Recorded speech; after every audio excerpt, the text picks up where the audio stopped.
This is the used maxextract 77 that was in like new condition. I'm going to illustrate some of the vacuum diversion issues. What you will notice is the handle is now slanted back in the carpet cleaning position. I have the head raised, but during this demonstration I will lower the head onto the vinyl, which will block the head essentially, as one would do with masking tape, as I mentioned in the video.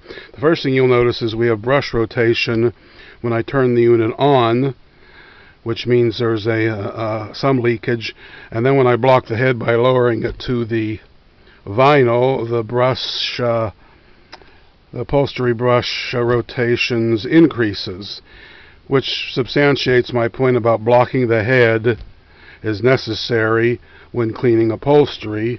And then I will show how to use duct tape to block the hose when you're cleaning carpet.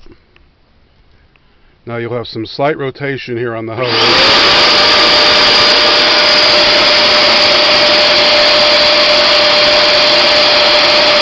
Now when I lower the head,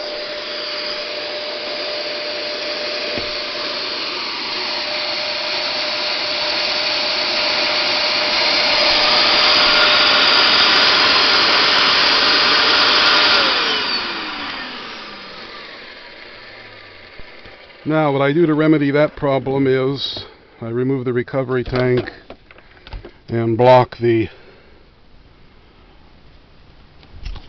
suction outlet for the hose, and you will notice then there was no suction being applied to the hose when I'm cleaning the carpet.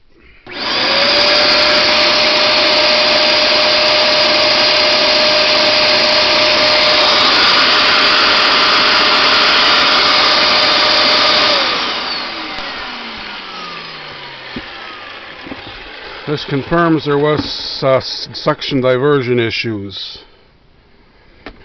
So as I mentioned in the text, you should block the suction guide with duct tape when you are using the upholstery attachment. And when you are cleaning carpet, block the suction to the hose.